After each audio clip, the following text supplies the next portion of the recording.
Edson Arantes do Nascimento, dit Pelé, s'est éteint à l'âge de 82 ans ce jeudi 29 décembre. Né le 23 novembre 1940 dans un foyer modeste de la ville de Três Coracoes, dans l'état de Minas Gerais, dans le centre du Brésil, très vite, son intérêt pour le football le pousse vers le rectangle vert. Dès ses 13 ans, il intègre le club de Bauru SP dans le sud-est du pays. 3 ans plus tard, Pelé prend la direction de Sao Paulo pour évoluer sous le maillot de Santos, un club avec qui il va écrire l'histoire et y jouer presque toute sa carrière. En 1957, l'avant-centre est immédiatement appelé en sélection pour représenter le Brésil. Dès sa première cape face à l'éternel rival argentin, Pelé fait trembler les filets. Le début d'une longue série. Un an plus tard, en 1958, il remporte en Suède la Coupe du Monde, la première de l'histoire brésilienne, et signe son acte de naissance. Un but face au Pays de Galles en quart de finale, un triplé contre la France de Juste Fontaine au tour suivant, puis un doublé devant la Suède en finale, lui permettant de trôner à 17 ans sur la planète football. Lors de cette compétition, il devient d'ailleurs le plus jeune buteur de l'histoire de la compétition. Un record toujours actif. 4 ans plus tard, lors de la Coupe du Monde organisée en Chili, Pelé ne connaîtra pas le même succès.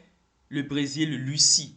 Buteur, lors du premier match face au Mexique, il ne prendra part à aucune des 4 dernières rencontres, dont la finale face à la Tchécoslovaquie. La faute à une blessure musculaire contractée lors de la deuxième sortie des Brésiliens. Mais la Seleção conserve son titre et Pelé inscrit son deuxième Coupe du Monde à son palmarès. Il faudra aussi attendre 8 ans pour revoir le Brésil au sommet. Lors du mondial 1970, organisé au Mexique, Pelé, alors âgé de 29 ans, part à la conquête de son troisième sacre planétaire. En finale, face à l'Italie, la pépite brésilienne inscrit un but et délivre 2 passes décisives, 4-1, lui permettant ainsi de devenir le seul footballeur de l'histoire à inscrire à 3 reprises son nom au palmarès de la compétition la plus convoitée. Avec 77 buts sous le maillot jaune et bleu, Pelé a longtemps été le meilleur buteur de l'histoire de la sélection brésilienne. Depuis la Coupe du Monde au Qatar, il a été rattrapé par Neymar. Après sa carrière, à laquelle il a mis fin en 1977, après un passage de 2 ans aux États-Unis chez les New York Cosmos, Pelé a occupé plusieurs fonctions importantes, parmi elles celle de ministre des Sports au Brésil entre 1995 et 1998. Ces dernières années, l'état de santé de Pelé s'était dégradé, le contraignant à s'afficher publiquement en fauteuil roulant. En 2014, Pelé avait été placé en soins intensifs pour une infection urinaire.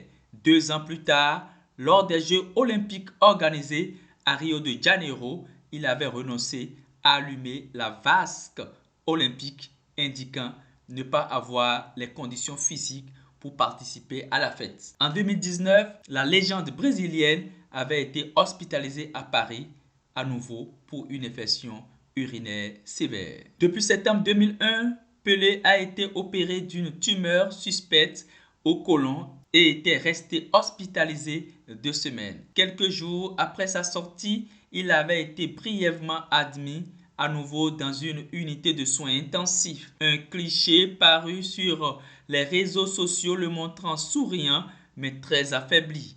Ces dernières semaines, ses proches ont publié de nombreuses photos de lui sur son lit d'hôpital, se battant contre son cancer. Le match de trop, pourrait-on dire. Le roi ne meurt pas. Vive le roi.